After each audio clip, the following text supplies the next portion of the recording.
और अब भी जानिए, मोदी सरकार की मेक इन इंडिया पॉलिसी का पर्दाफाश हो चुका है। भारतीय मैन्युफैक्चरिंग के मायूस कुन हालात सामने आ गए।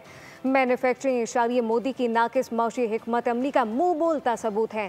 चीन पर इन्हिसार खत्म होने के बजाय भारत में चीनी सरमायाकारी का इजाफा हुआ। तफसीलात क्या है, नुमाइंदा खुसूसी सलमान अबान से जानते हैं। जी सलमान।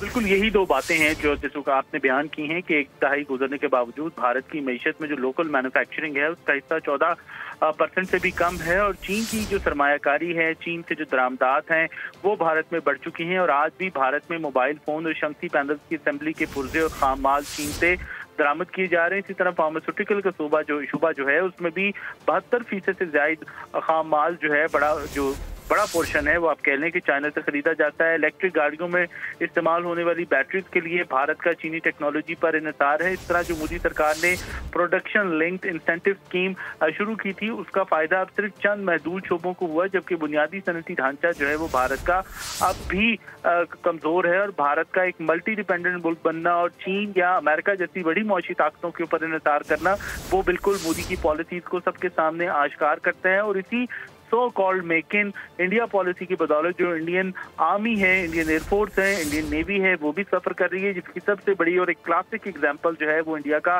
तेजस फाइटर जेट है, जो कि अभी तक मेक इन इंडिया पॉलिसी के बायस जो है वो सही मानों के अंदर एक्टिव नहीं हो सका। तो इसी तरह मुख्तलिफ शोबे जो हैं भारतीय मईशत के इकोनॉमी की अगर हम खास तौर पर बात करें, जिसके अंदर चीनी जो इलेक्ट्रिकल व्हीकल्स का मामला है, फार्मास्यूटिकल कंपनीज का मामला है, इन तमाम तर शोबों के अंदर भारत का इन्हिसार दीगर ममालिक के ऊपर खास तौर पर चाइना पर, अमेरिका पर मोदी सरकार के दौर के अंदर बढ़ा है। जी, इससे ये साबित होता है कि भारत को हर महज पर नाकामी का सामना है। सलमान अबान अपडेट कर रहे थे, आपका शुक्रिया।